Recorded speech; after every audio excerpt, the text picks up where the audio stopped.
وما قدر الله حق قدره والأرض جميعا قبضته يوم القيامة والسماوات مطويات بيمينه سبحانه وتعالى عما يشركون ونفخ في الصور فصعق من في السماوات ومن في الأرض إلا من شاء الله ثم نفخ فيه أخرى فإذا هم قيام ينظرون وأشرقت الأرض بنور ربها ووضع الكتاب وجيء بالنبيين والشهداء وقضي بينهم بالحق وهم لا يظلمون ووفيت كل نفس ما عملت وهو أعلم بما يفعلون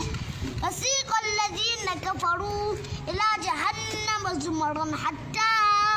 إذا جاءوها فتحت أبوابها وقال بسم الله الرحمن الرحيم ياسين والقرآن الحكيم إنك لمن المرسلين على صراط مستقيم تنزيل العزيز الرحيم لتنذر قوما ما أنذر آباؤهم فهم غافلون لقد حق القول على أكثرهم فهم لا يؤمنون إنا جعلنا في أعناقهم أغلالا فهي إلى الأذقان فهم مقمحون وجعلنا من بين أيديهم سدا ومن خلفهم سدا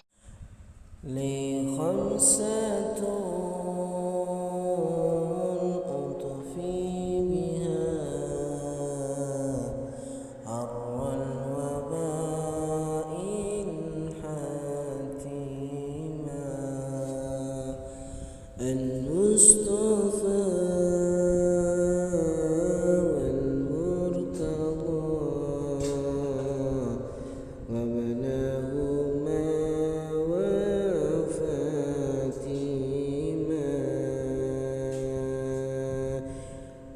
خمسة أطفي بها عر الوباء الحاتما المصطفى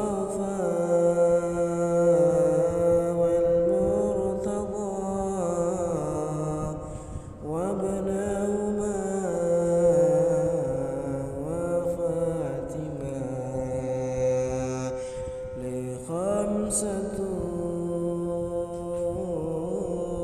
أطفي بها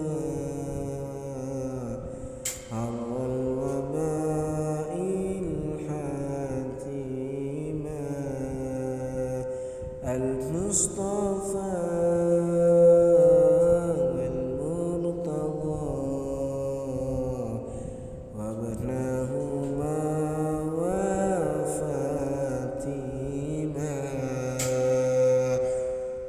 خمسة أطفي بها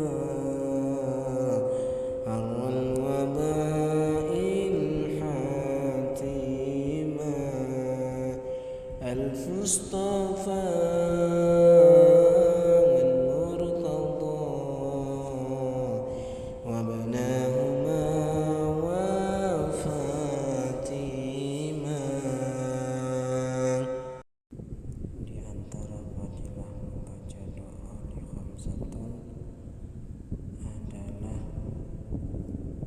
Segala apa yang menjadi hajat-hajat kita insyaallah akan dikabulkan. Semoga hajat kita semua diijabah oleh Allah Subhanahu wa taala.